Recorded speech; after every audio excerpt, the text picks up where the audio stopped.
नमस्कार, न्यूज मंच देख रहे हैं आप और मैं हूं विशाल वैभव।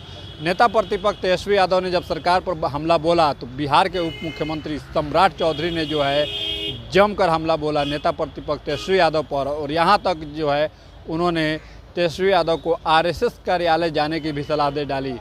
तो वहीं जब उन्होंने मुख्यमंत्री नीतीश कुमार के सामने जो है एनडीए के कार्यों का उल्लेख किया, तो इस बीच नेता प्रतिपक्ष तेजस्वी यादव सहित पूरा विपक्ष जो है सदन से बाहर निकल गया। तो क्या कुछ कहा है, किस अंदाज में सम्राट चौधरी ने जो है तेजस्वी यादव पर हमला बोला है, आपको छोड़ जाते हैं सम्राट चौधरी के प्रतिक्रियाओं के साथ। बने रहिए न्यूज मंच के साथ। न्यूज मंच के लिए विशाल वैभव, पटना। का लक्ष्य रखा है, कहाँ वित्तीय उल्लंघन कहाँ हो सकता है। और आपको बताना चाहता हूं, पता नहीं कहां से हमारे पूर्व मुख्यमंत्री और हमारे विरोधी दल के नेता ने कहां से स्वरूप लाने का काम किया, पता नहीं। मैं बता रहा हूं और इनको जानना चाहिए। अच्छी बात है, जानना चाहिए। आपको जानकर आश्चर्य होगा कि पिछले 2 बजट में भी हमारे यहां 22-23 में लगभग 98% राशि हमने खर्चा किया, 98%। और पिछले वित्तीय वर्ष में भी 97% राशि खर्चा किया। और जिस तारीख को मैं बजट ला रहा था, 3 मार्च को जब बजट ला रहा था, तब का आंकड़ा मैं बता रहा हूं, 84% राशि खर्चा कर चुके और एकदम आश्वस्त करते हैं पूरे विधानसभा को। इस बजट में भी 98 से 99% राशि बिहार सरकार खर्चा करने का काम। और इनको थोड़ा आईना दिखा देता हूं, भाई ये समान है, बहुत छोटे हैं। 2001-2 में क्या बजट का स्थिति था पता है आपको?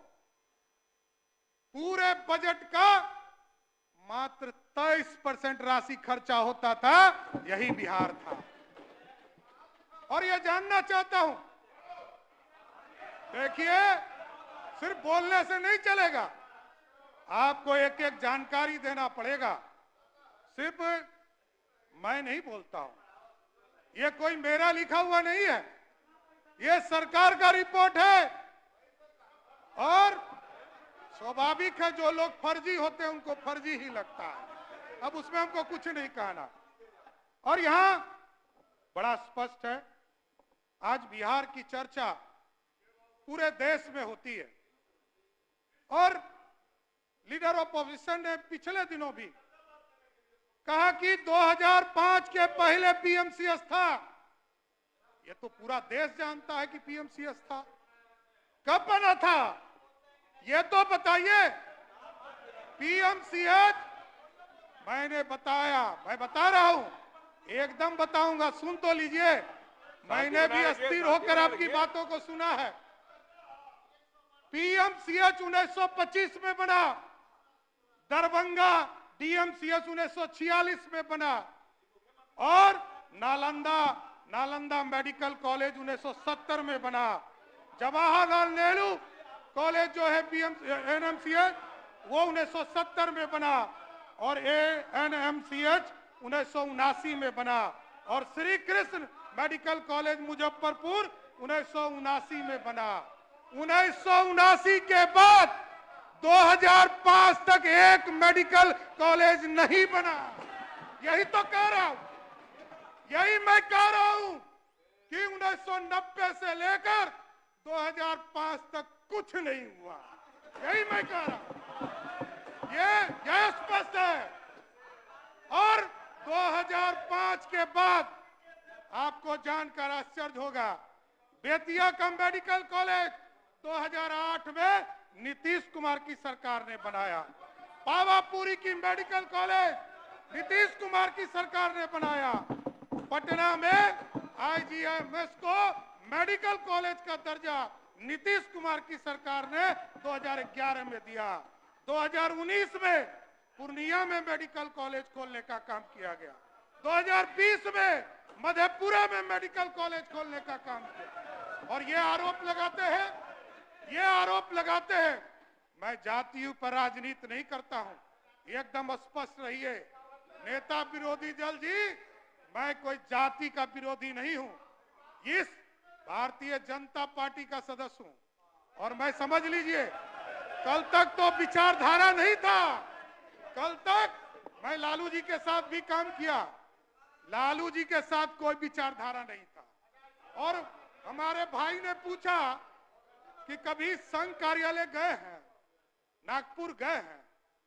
अरे हम तो ये पूछना चाहते हैं, आपके आदरणीय पिताजी जब मुख्यमंत्री बन रहे थे तो चिट्ठी लेने नागपुर गए थे? और जिस दिन, मैं आपको कहता हूं, जिस दिन आप आरएसएस के संघ नागपुर कार्यालय जाइएगा उसी दिन आपका किस्मत खुल जाएगा। और वहां जाइएगा, आपको दिखेगा, पहला दिखेगा, आपको पहला दिखेगा। वही मैं कह रहा हूं।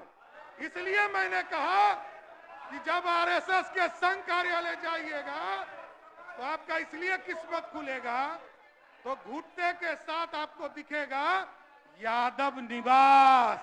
आरएसएस कार्यालय में यादव निवास भी बना हुआ है। कोई दूसरा सभी वर्गों की चिंता करता है। और इसी भारतीय जनता पार्टी जनसंघ जब तक स्वरूप में था साथियों, इसी प्रदेश में पूरे आप ही के समाज के लोग इस पार्टी को खड़ा किए हुए थे। यहाँ बैठे हैं नंद किशोर जी, लगातार आगे खड़ा करने का काम किए। लेकिन साथियों, मैं जातिवादी नहीं हूं, लेकिन जो अपराधी है उसको किसी भी कीमत पर नहीं छोड़ूंगा। एकदम स्पष्ट रहिए। और आप देख रहे होंगे, कल तक तो उससे पूछा जाता था, इंक्वायरी किया जाता था, और अब स्पष्ट है, अपराधी को पुलिस ने साफ तौर पर कहा है, अपराधी यदि कट्टा दिखाएगा उसकी हत्या भी करने का काम पुलिस करेगी। अब कहां है पुलिस? साफ काम कर रही है। इसलिए साथियों, आज बजट के अवसर पर आप देख लीजिए, अब स्वाभाविक है, अरे भाई आप अपने नेता की बोली बोलिए ना। लालू जी कहते थे रानी के पेट से राजा पैदा नहीं होगा। यहां रानी भी आई, राजकुमार भी आए, राजकुमारी भी आई, कौन रोक पाया? यही है लालू जी, जो बोलते हैं वो कभी नहीं करते हैं साथियों। यही मैं कह रहा हूं। और आप कहते हो ना, चुनाव 2005 हराया, 2009 हराया, 2010 हराया, 2014 में कहे ना भी नेता विरोधी दल कह रहे थे अटल जी का सपना कैसे पूरा हो। अकेले लड़े थे ना, 4 आदमी पर टिक गए थे 2014 के चुनाव में, याद है ना। और आगे भी एकदम चैलेंज रही है, एकदम 2025 का चुनाव होगा। और आप 2000, और ये कहते हैं, बार बार हमारे छोटे भाई कहते हैं कि अरे आप चुनाव जीतकर कैसे आए। अरे ये तो जानिए, 2010 का चुनाव हुआ, यहाँ बैठे हैं ललित जी, पूरा लालू जी का परिवार चुनाव हार गया और सम्राट चौधरी चुनाव जीत कर आया। यह गलतफहमी में कहा है, आपके वोट के जलवा को मैं फंसाने वाला कौन? अरे लोकतंत्र है, लोकतंत्र में तेजस्वी जी, ये लोकतंत्र है। और लोकतंत्र में आरोप लगाया जा सकता है, लेकिन लोकतंत्र में प्रूफ करने का काम सीबीआई ने किया। और सीबीआई उस समय की तत्कालीन सरकार के पास, जब देवगौड़ा जी और इंदु कुमार गुजराल जी, ये लोग कहते हैं अरे भैया आप सोचिए, बिहार में आज से सरकार चल रही है, कितने लोगों पे कार्रवाई हुआ, लेकिन इन लोगों की चिंता है सिर्फ विक्टिम कार्ड कि हमको बीजेपी के लोगों ने फंसा। अरे बीजेपी है क्या? न 3 में न 13 में, तुमको सजा तो कोर्ट ने दिया। और ये पहला दुर्भाग्य होगा बिहार के लोकप्रिय सरकार के लिए कि कोई सिटिंग मुख्यमंत्री को जेल भेजा गया और सजा दिलाने का काम। अब विरोधी का काम है अपने मुद्दों को उठाना, आपने उठाया, मेरा काम है जवाब देना। और यदि आप संतुष्ट नहीं है तो न्यायालय जाएंगे, हम पे कार्रवाई करा सकते हैं, हम कहां रोक रहे हैं। हम यदि गलत बोलते हैं तो हम पे कार्रवाई कराएंगे, लेकिन आप सोचिए न्यायालय ऐसे किसी को सजा नहीं करता। पंजीकृत तौर पर किसी को अपराधी घोषित किया गया, वो लालू जी का परिवार। इसलिए साथियों, मैं स्पष्ट तौर पर रोका था आपको, बोले कभी नहीं रोका। मैं 5 मिनट में कंक्लूड करूंगा। मेरा मानना है बिहार के विकास के लिए चरणबद्ध तरीके से हम लोगों ने बस स्टैंड निर्माण की चिंता किया और यहाँ पर उद्योग मंत्री जी हैं। और आप सोचिए बिहार जैसे राज्य में जैसे ही एनडीए की सरकार होती है और जैसे महागठबंधन की सरकार है, फर्क तभी दिखना शुरू होता है। और आदरणीय नीतीश कुमार जी के नेतृत्व में लगातार काम बढ़ते रहे और 2005 से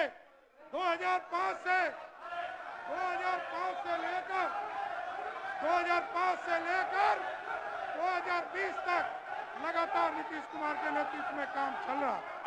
औद्योगिक विकास का काम पूरी तरह अरे बैठो, ईंधन के ऊपर बढ़िया उपयोग के प्रोत्साहन करके किसानों की आय को वृद्धि करने के लिए प्रसरण को आगे बढ़ाने का काम किया जाए। प्रमुख फार्मास्यूटिकल कंपनियों को एक नीति बनाकर आगे बढ़ाने का काम किया जाए। उद्योग के क्षेत्र में अध्यक्ष जी लगातार सेंटर ऑफ एक्सीलेंस के रूप में एक पूरा जीर्णोद्धार का काम शुरू किया गया।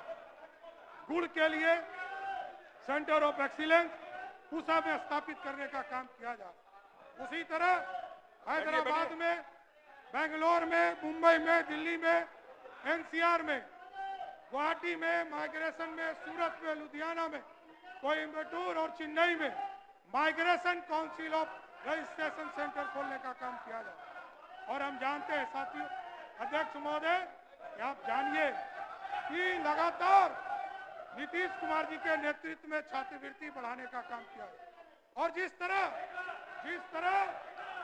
पहले आप जानते हैं कि छात्रवृत्ति बहुत कम था, आज अल्पसंख्यक से सहित लेकर सभी, चाहे एससी वर्ग के हो, एसटी वर्ग के लोग हो, ओबीसी वर्ग के लोग हो, उसकी छात्रवृत्ति को बढ़ाने का काम किया जाए। मेडिकल कॉलेज के सेक्टर में आप जैसा कि जानते हैं मेडिकल कॉलेज का सेक्टर बढ़ाया गया।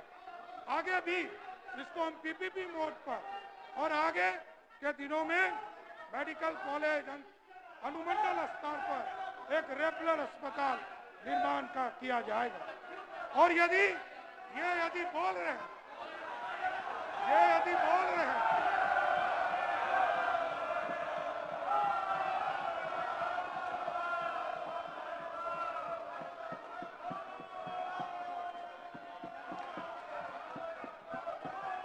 मैंने तो पहले ही कहा था अध्यक्ष जी, मैंने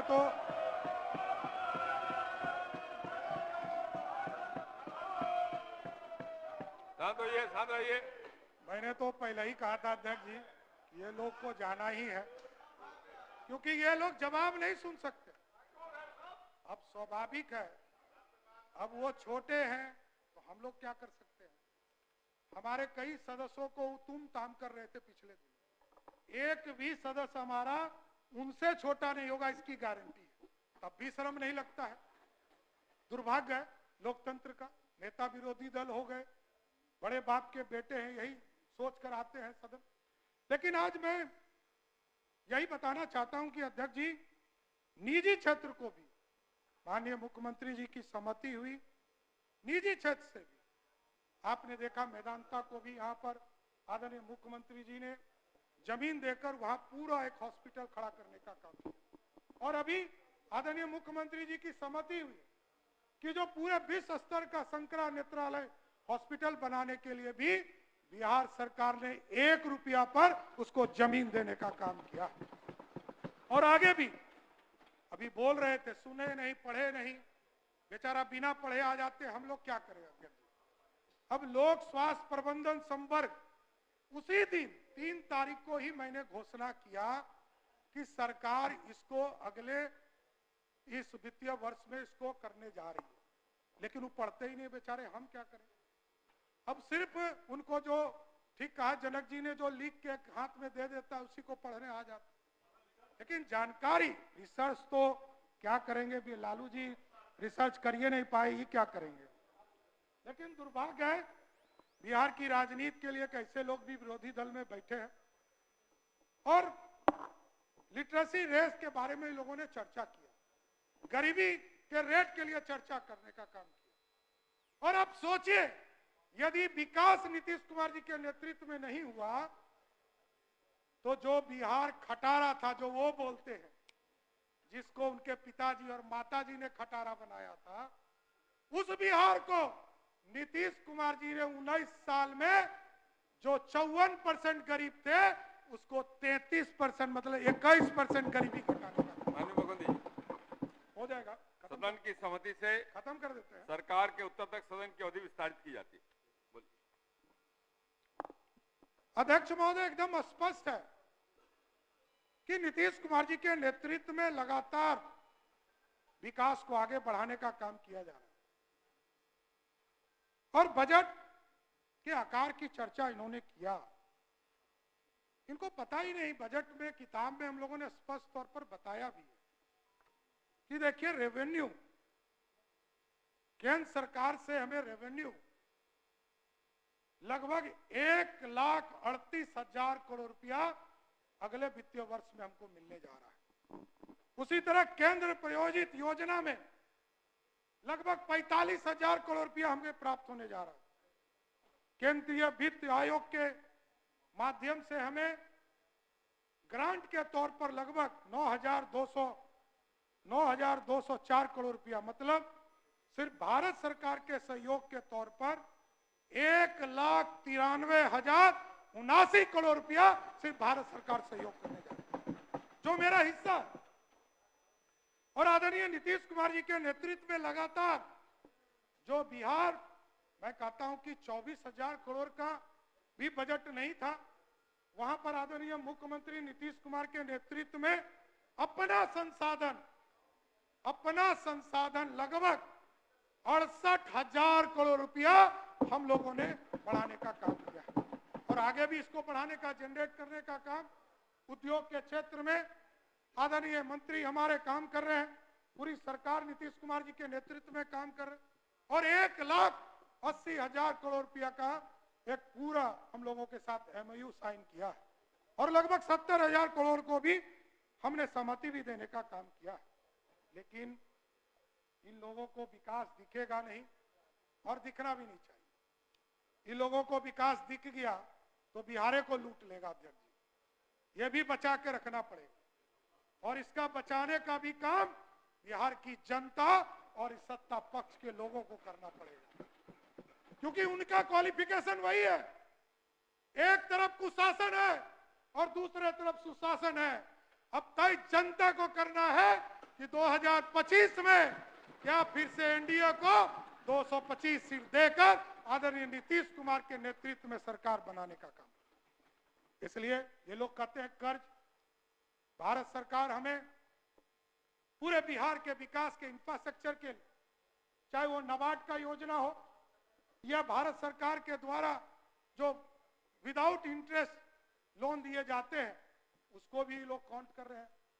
अब दुर्भाग्य है कि इन लोगों को पहले जानकारी कौन देता है, ये अब खोजना पड़ेगा हम लोग कि ये जो जानकारी है ये पता करना पड़ेगा और पूरी तरह बिहार के विकास के लिए हम लोग प्रतिबद्ध हैं अध्यक्ष महोदय। और पूरी तरह हम लोग तो बड़ा गर्व के साथ, मैं तो सब लोगों के साथ काम किया हूं, लालू जी के साथ काम किया, कभी विकास की बात नहीं, और नीतीश कुमार जी के साथ काम किया तो सुबह से शाम हो और रात को भी फोन करके कहते हैं कि इस फाइल को देखते रहिए, सिर्फ विकास की ही चिंता करते हैं, कभी कोई दूसरा बात ही नहीं। कोई दूसरे बातों की चिंता ही नहीं करते और सिर्फ ये कहते हैं काम करते रहो। और ये लोग कहते हैं कास्ट सेंसस। अरे दिया क्या था?